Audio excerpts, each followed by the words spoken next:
the third Sunday of Lent. In the first reading, very long reading, the meeting of Moses and the burning bush and God speaking, and he says something, I am who am. Tell my people that I am who am sent me to them through you. And God promises this I amness. I will always be I am with you. And Moses, if you help bring my people out of Egypt, they will have a land fertile, flowing with milk and honey as a kind of a symbols of fertility.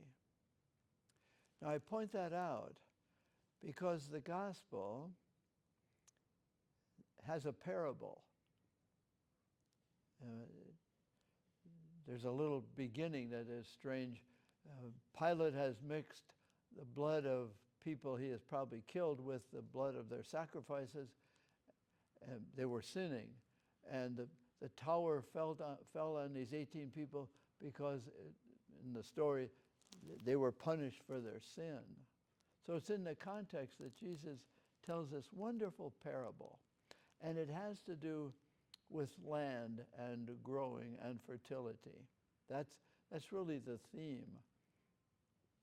And maybe the church gives us these readings about the fertility, the growthfulness, the produce of our Lenten prayer, generosity, and fasting. He tells them a parable. And maybe the fig tree can be a symbol of the people of God.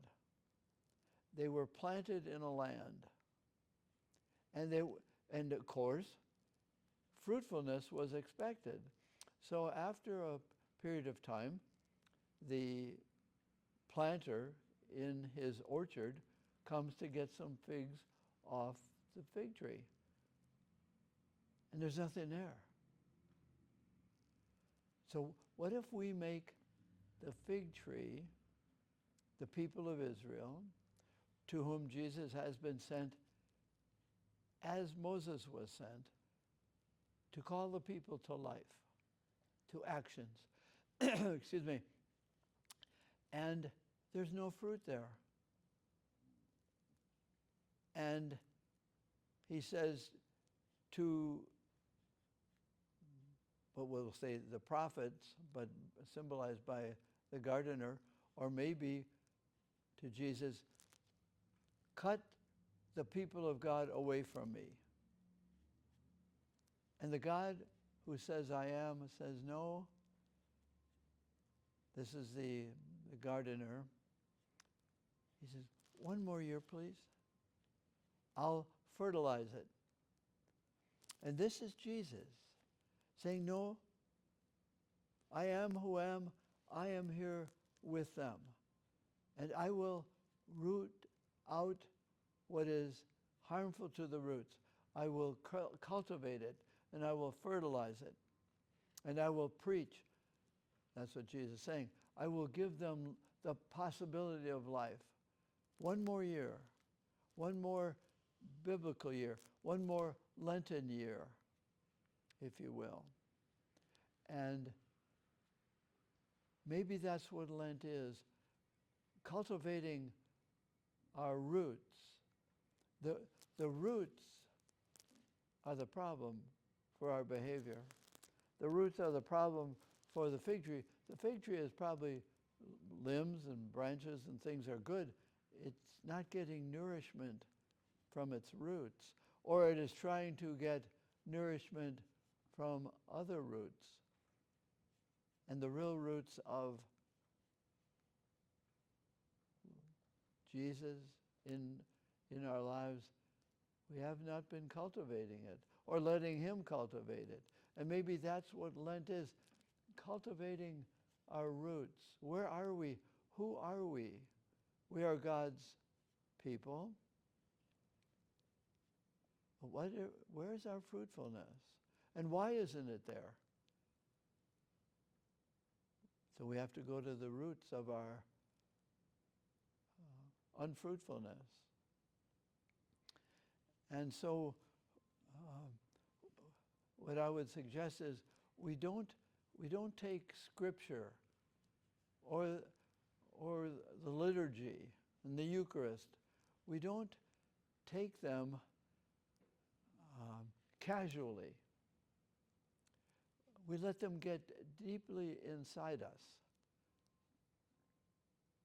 I am who am is offering us a participation in his amness, in his love, in his divinity. We share in his divinity. That's right. So if we are dominated only by our humanity, our human experiences, that's our roots. They will rot. Our roots are then selfish. And if they're selfish, they can't be fruitful. So we have this another year, another Lenten year, to be more interior. What does that mean, to be interior? To be receptive in our earthliness. The roots are in the dirt, in the humus, in the humanity. Our roots are where God meets us by his grace. As we live strugglingly with all that is human in us. And not to be negativized about our humanity. Our roots are in the earth. He planted himself in the earth. Your fertility is in the earth, in your earthliness, not outside in the field somewhere. It's in your earthliness. And can we let his divinity and his grace penetrate inside where our roots might be going rotten because we're trying to nourish them with selfishness. All about me. If my roots are in selfishness, my fruits will be in selfishness. From roots to fruits. Same thing.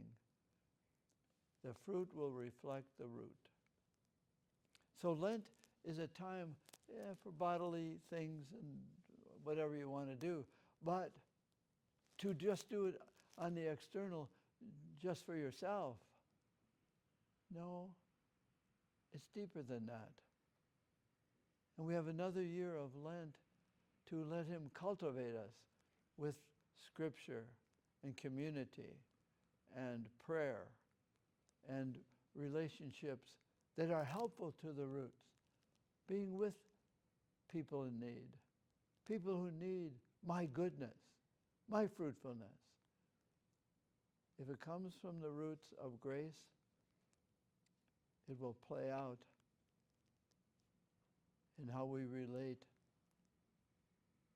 with those who actually want us, need us, even though they don't know us.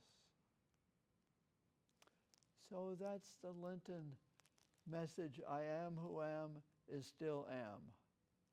And Jesus is still cultivating the tree of God's people, planted, not to be cut down. Maybe just taking time to be with the truth of who each of us is, we can say, I am who I am, gratefully.